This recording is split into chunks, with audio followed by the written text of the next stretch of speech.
criminals to target your vehicles, be sure, even in the community here, take your laptops out, hide your backpacks, put them in the trunk of your car. Don't leave GPSs, don't leave cell phones, don't leave anything that would tempt them to break into your car. Very important. Entering autos is our #1 crime that we see in the perimeter CID area. So be very aware of that. Burglaries. So these buildings here, because you know we could drive and during the roads, and you really can't see what's going on in the hallways. So why not break into? It makes a perfect opportunities for criminals, knowing that the majority of the people that live here are working people. That means you leave, and the majority of you people leave wives and mothers and children who are not working here in your absence. They know this. They also know that people who are not citizens or not what's the right word, Americanized, they know that they're less likely to call 911. They know that. So why not target an area like Perimeter Point or Jefferson? Because they know they're not going to call 911 because generally speaking, they just don't do it.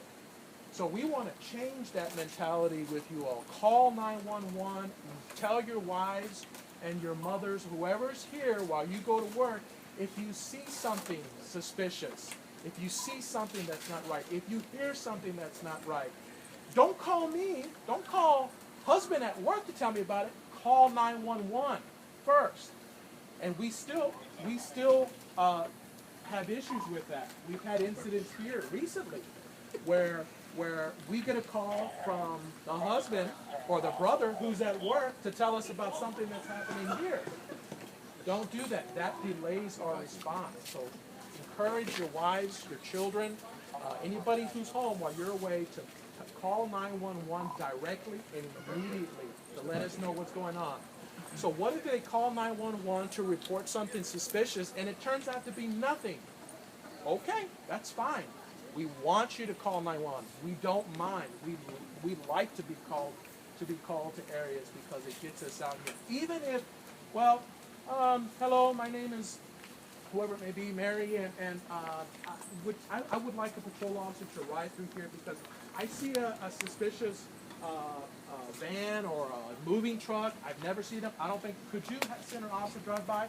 They're going to tell you absolutely, and we'll get dispatched to you. Well, so my point is, there may not be a particular circumstance that warrants like maybe criminal activity, but definitely something that would warrant a police officer coming out.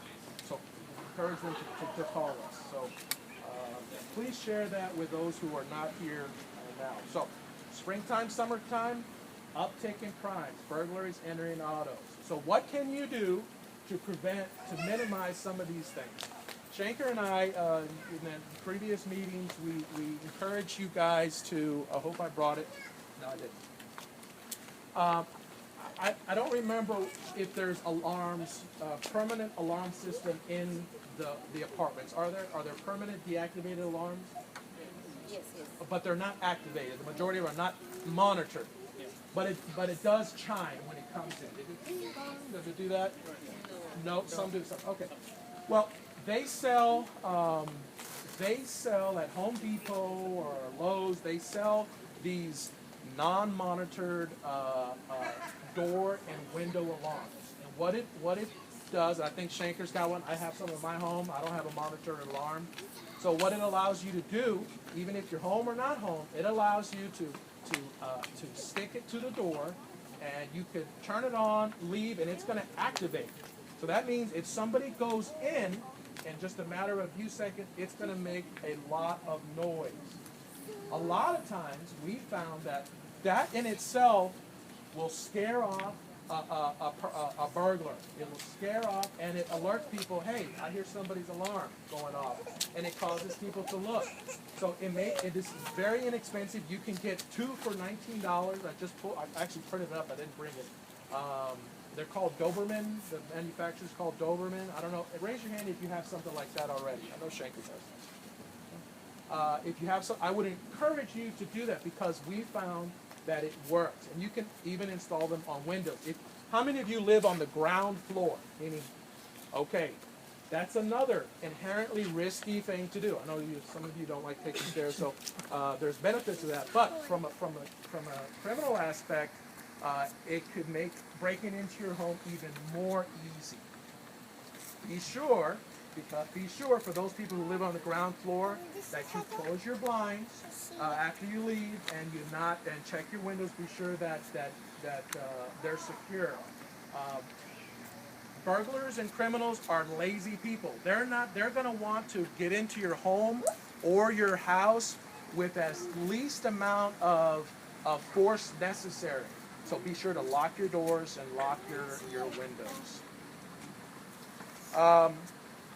Spring and summer, also we have an increase in pedestrians. A lot of people are out enjoying the weather. Your kids are out, you're enjoying the walkings. Rather than taking the car to Walmart, you're just walking. Some of the areas along Ashford-Dunwoody Road are dark, similar to this. Be sure that you're using the crosswalk signals before you cross. We've had a lot of people get hit and almost hit because they're walking against the pedestrian light. Encourage and teach your kids to use the lights. And for those who have school-age children, be sure if they're waiting with a guardian or without, that they're waiting for the bus, that they're away from the road. We've had children step out, or maybe the mother's not paying attention and they step out into the road. And we all know how fast people ride up and down Ashford-Dunwoody and Ashford Center Parkway. It's 25 miles an hour, but I guarantee you that they're traveling about 45 miles an hour. It's true. And some of us are probably guilty of that, trying to go to and from. I understand that. So pedestrian safety is something that we're going to have a great spring. We're going to have an even better summer. So we want to be very careful to protect our children, to use crosswalks. Don't cross in the middle of the road. Use the intersection and the crosswalk. And if you're joggers or walkers, if you're exercising